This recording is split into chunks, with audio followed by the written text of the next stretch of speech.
Père, du Fils et du Saint-Esprit. Amen. Amen. Mes très chers frères et sœurs, nous célébrons ce 1er décembre la fête de Saint-Éloi de Noyon. Saint-Éloi est un saint tout particulier dans l'Église des Gaules, et je dirais même dans l'inconscient collectif français et même dans les traditions populaires, car nous le connaissons toutes et tous, ne serait-ce que par la comptine d'enfants, le bon roi d'Agobert,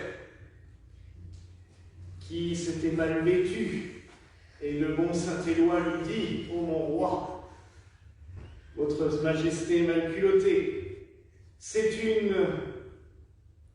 blagounette, mais ça nous montre à quel point Éloi était proche de sa majesté, du roi d'Agobert, et à quel point il était son conseiller le plus précieux et le plus fervent. Rien ne le prédisposait d'ailleurs à avoir ces fonctions-là. Éloi est issu d'une famille du Limousin. On place sa naissance à Chaptella. Il aurait été dans une famille soit déjà d'orfèvres ou alors au moins de mineurs d'or, puisque cette région était connue à l'époque pour avoir quelques gisements d'or assez précieux. On sait qu'il entre en apprentissage à Limoges, chez un des grands maîtres orfèvres de l'époque, et qu'en même temps, il assiste régulièrement aux offices. Il mène une vie de prière durant tout son apprentissage. Par la suite, le roi Childéric va passer une commande à cet orfèvre et l'orfèvre le confie à Éloi. On fournit à l'orfèvre une quantité d'or suffisante pour un trône. Or, Éloi en fabrique 2 avec cette même quantité. Un ancien hymne, d'ailleurs, la liturgie de Noyon, dit que c'est le Seigneur qui multipliait l'or au fur et à mesure du travail de l'orfèvre. On pense plutôt que comme c'était la coutume à l'époque et que ça l'est sans doute encore aujourd'hui dans plein de métiers, les orfèvres n'étaient pas forcément des gens très consciencieux et qu'on limait peut-être un peu plus les objets d'à côté, qu'on abîmait plus facilement l'or. D'après des écrits que j'ai lus, il y avait aussi l'excuse que le feu avait consumé plus d'or que prévu, plus de matière, et qu'il fallait en racheter pour en remettre. Donc en fait, on volait tout simplement l'acheteur en lui disant que ça manquait, qu'il en fallait encore plus pour arriver à faire l'objet qu'il voulait. Éloi en a fait 2, ce qui lui a valu la confiance du roi, qu'il a appelé auprès de lui. Il n'a pas tout de suite été prêtre ni évêque. Il a été conseiller du roi, grand argentier du royaume, donc en gros le ministre des Finances,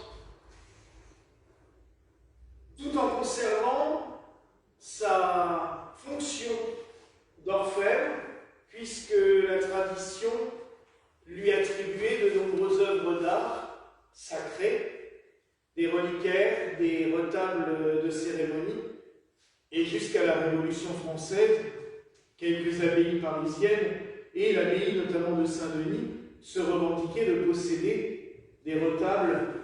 Ce n'étaient pas les grands retables comme Zenaï, mais plutôt des espèces de tableaux d'autel hauts comme ça, qui étaient tout le fond de l'autel, avec une croix, un crucifix dessus en pierrerie. Et notamment l'abbaye de Saint-Denis, donc, se revendiquait d'avoir un des retables forgés et fabriqués par Saint-Éloi. Saint-Éloi devint par la suite prêtre, puis évêque de la ville de Noyon, Alors c'est en Picardie, dans la... C'est la Somme. L'Oise. L'Oise. Oui. Oui. Dans l'Oise, j'étais plus sûr. Et il est devenu donc évêque de cette ville, évêque de Saint-Quentin, puisque ça dépendait déjà de Noyon à l'époque, donc il avait les deux sièges. C'est à Saint-Éloi aussi que l'on doit la redécouverte des reliques de Saint-Quentin, le martyr, puisque ces reliques avaient été retrouvées d'abord une première fois, après avoir été jetées dans les marais d'Île, aux abords de la ville, avaient été retrouvées par une femme romaine qui avait eu une apparition, alors qu'elle vivait à Rome, qu'elle devait aller jusque dans le nord de la France pour aller à tel endroit, faire sortir le corps de Saint Martyr de Quentin de ce marais. Il avait été déposé après dans un sanctuaire qui est situé à l'emplacement de la basilique de Saint-Quentin dans l'Aisne, mais on a construit une église par-dessus, mais on ne savait plus, on avait mis le corps, il était perdu sous les dalles, et c'est Saint-Éloi qui, à un moment donné, a fait des recherches, et la tradition veut qu'il soit descendu en procession dans la crypte de cette église avec les prêtres, et qu'il n'avait pas fait allumer les cierges, et qu'à un moment donné, au moment où l'évêque Éloi est passé sur la bonne dalle, tous les cierges de la procession se sont allumés instantanément, ce qui lui a fait, il a tapé avec sa crosse en disant il faut creuser ici, et on a retrouvé le corps de Saint Quentin, dont la main momifiée qui est toujours conservée actuellement dans un reliquaire de la basilique. Donc vous voyez qu'il a fait énormément de choses dans sa vie, hein. C'est pas un petit évêque, petit, il n'y en a jamais des petits, mais voilà, il a fait énormément de choses dans sa vie, il a marqué l'inconscient collectif, l'inconscient populaire. Enfin, j'avais déjà fait cette métaphore l'année dernière, mais je l'apprécie beaucoup et je trouve qu'elle est très symbolique par rapport à Saint-Éloi. Saint-Éloi a travaillé le métal, comme il a travaillé par la suite les âmes des fidèles. Nous le savons ici pour l'avoir pratiqué, quand on met du métal en fusion, il y a des scories, il y a des déchets qu'il faut enlever. Et si on ne les enlève pas, le métal ne donnera pas sa pleine beauté ou le bon son. En l'occurrence, quand on coule du bronze par exemple. Donc il faut se purifier, il faut se nettoyer. Mais il faut aussi un fondeur pour cela. Celui qui ne sait pas faire ne sera pas forcément nettoyé, ramassé.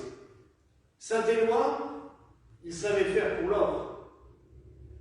Il savait la mettre au creuset, il savait la purifier.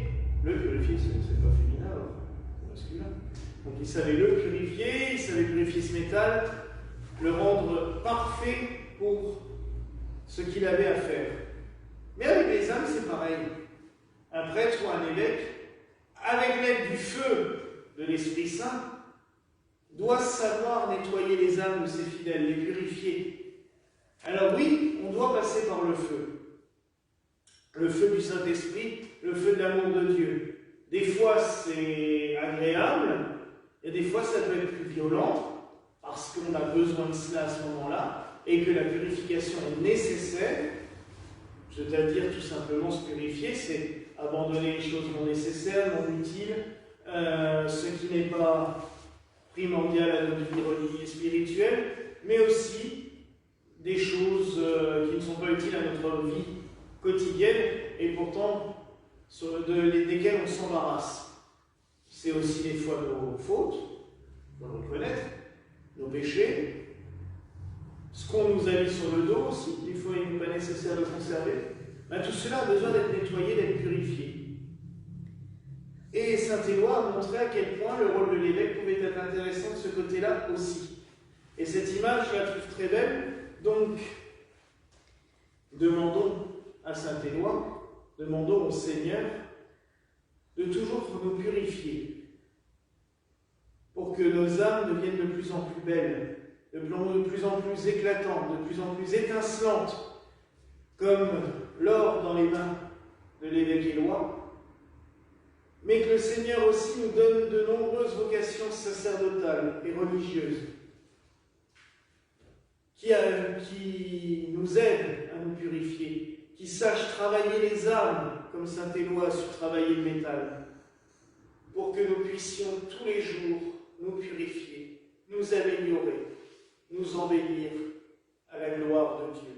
Voilà la grâce que je nous souhaite ce soir au nom du Père, du Fils et du Saint-Esprit. Amen.